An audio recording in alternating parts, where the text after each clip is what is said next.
नमस्कार, Sushmita recipes and व्लॉगमध्ये तुमचं सर्वांचं स्वागत आहे। आज आपण संडे स्पेशल कोल्हापुरी मिसळ कशी बनवायची याची रेसिपी बघणार आहोत। तर चला रेसिपीला सुरुवात करूयात। अशा पद्धतीने जर तुम्ही बनवली तर नक्की कोल्हापुरी स्टाईल होते। तर चला रेसिपीला सुरुवात करूयात। सर्वप्रथम आपण इथं मटकीची उसळ करून घेऊया। त्यासाठी कुकरमध्येच आपण मटकीची उसळ करणार आहोत। कुकरमध्ये 2-3 चमचे तेल टाकून त्यामध्ये जिरं मोहरी तडतडल्यानंतर अर्धा चमचा हिंग, एक मिरची, त्यानंतर एक बारीक चिरलेला कांदा असा आपण घालून घेणार आहोत आणि कांदा चांगला ब्राऊन कलर पर्यंत आपण परतून घ्यायचा आहे। पहिला मटकीची उसळ आपण करून मग आपण कट करणार आहोत। तर इथे मी आलं लसूण जे आहे ते ठेचून घेतलेलं आहे। 4-5 लसूणच्या पाकळ्या थोडंसं आलं असं घालून मी ते परतून घेतलेलं आहे।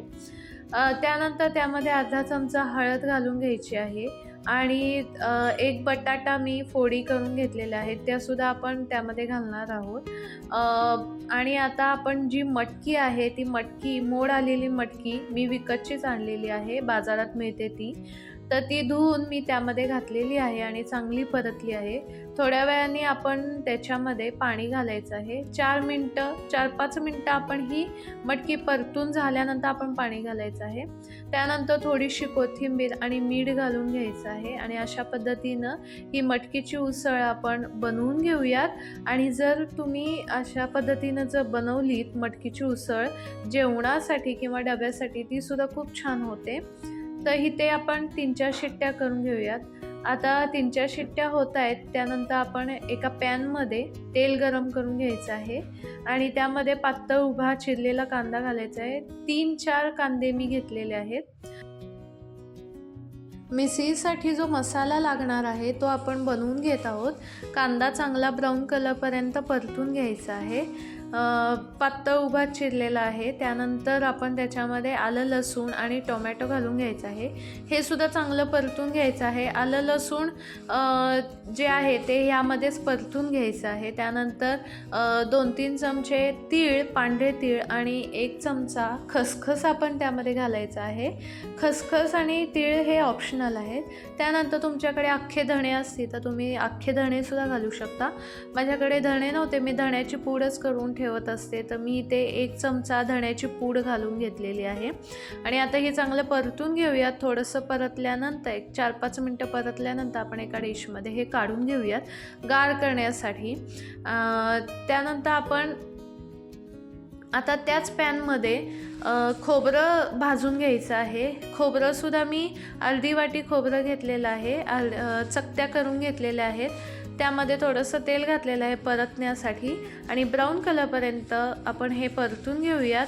तर अशा ह्या कलरपर्यंत मी परतून घेतलेलं आहे। हे सुद्धा मी कांदा टोमॅटो जे भाजून घेतले त्यामध्ये घातलेलं आहे आणि हे गार करण्यासाठी ठेवून द्यायचं आहे। गार झाल्यानंतर आपण हे मिक्सरला बारीक वाटून घ्यायचं आहे। बारीक फाईन अशी पेस्ट करून घ्यायची आहे। इथे मी पेस्ट केलेली आहे, ही मी एका वाटीमध्ये काढून घेतलेली आहे। आता आपण मिसळ करायला सुरुवात करूयात। तर इथे गॅसवर मी एक पातेलं तापवायला ठेवलेलं आहे। त्यानंतर आपण त्याच्यामध्ये 2 पळी एवढं तेल घालून घ्यायचं आहे। तेल घातल्यानंतर त्यामध्ये थोडंसं जिरं घालायचं आहे आणि आपण ही जी ग्रेव्ही बनवलेली आहे ती ग्रेव्ही त्यामध्ये घालायची आहे आणि ती चांगली तेलामध्ये परतून घ्यायची आहे। थोडंसं मिसळीला तेल जास्त लागतं। त्यानंतर आपण अर्धा चमचा हळद, 2 चमचे लाल तिखट आणि पाव वाटी एवढं मी मिसळीचा मसाला जो आहे तो घातलेला आहे। कोल्हापूरहून स्पेशली मी मिसळीचा मसाला आणलेला आहे, कोल्हापुरी मिसळ मसाला, तर तो मी त्यामध्ये घातलेला आहे। त्यानंतर त्याच्यामध्ये 1 चमचा कांदा लसूण मसाला घातलेला आहे। तुम्हाला अजून तिखट हवं असेल तर तुम्ही थोडंसं अजून जास्त आपण 2-3 चमचे एक्स्ट्रा कोल्हापुरी मिसळ मसाला घालू शकता। आपण हे झाकून ठेवलेलं आहे कारण साईडनं तेल सुटण्यासाठी। तर हे बघा अशा पद्धतीनं थोडं थोडं तेल सुटत आहे।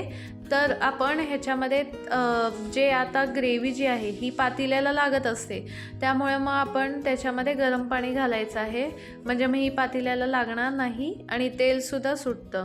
तर आता मी इथं झाकून ठेवलेलं आहे। आता बघा झाकण काढल्यानंतर तेल मस्त असं सुटलेलं आहे। तर अशा पद्धतीनं तुम्ही हे तेल सुटण्यासाठी ही ट्रिक वापरू शकता. तर आता इथे मी जे आपण उसळ करून घेतलेली होती मटकीची ती त्यामध्ये घातलेलं आहे आणि थोडंसं पाणी घातलेलं आहे, गरम पाणीच मी घातलेलं आहे. त्यानंतर मीठ आणि कोथिंबीर आपण त्यावर घालायची आहे आणि मिसळीला जेव्हा आपण कढ बनवणार आहोत तेव्हा आपण त्याच्यामध्ये गरम पाणीच घालायचं आहे, म्हणजे चव बदलत नाही. तर अशा पद्धतीनं मिसळ उकळायला ठेवलेली आहे. तर बघा मस्त अशी कट जो आहे तो कट आलेला आहे, हे बघा मस्त असं तर्री आलेली आहे. इथे मी पावसुद्धा भाजून घेते आहे, तूप लावून पाव दोन्ही साईडनं छान असे भाजून घेते आहे. तसेच पाव भाजले न भाजता सर्व केले तरी चालतात, पण मी भाजून घेते आहे छान असे तव्यावर खरपूस असे भाजून घेते आहे. तूप लावलेलं आहे, बटर लावलं तरी चालेल, तेलसुद्धा लावलं तरी चालेल. तर दोन्ही साईडनं मस्त अशी मी भाजून घेते आणि एका डिशमध्ये ही मिसळ जी आहे ही सर्व करते आहे मी. मस्त असे पाव, परत कांदा, लिंबू, कोथिंबीर आणि आपण हा जो मिसळीचा कट बनवलेला आहे तो सुद्धा आपण सर्व करायचा आहे. अगदी कोल्हापुरी स्टाईल ही मिसळ लागते, नक्की ट्राय करून बघा. खूप सोपी आहे आणि झटपट होणारी रेसिपी आहे.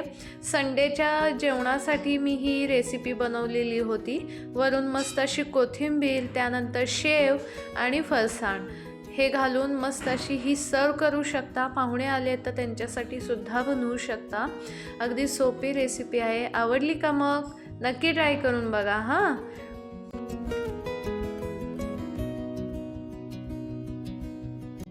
काय मग कशी वाटली रेसिपी कोल्हापुरी मिसळची?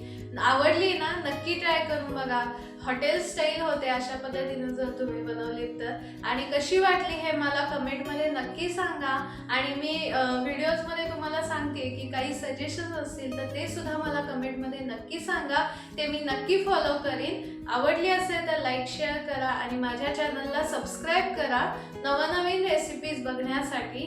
तर चला भेटूया लवकरच नवीन रेसिपीसोबत, नवीन व्हिडिओसोबत. धन्यवाद.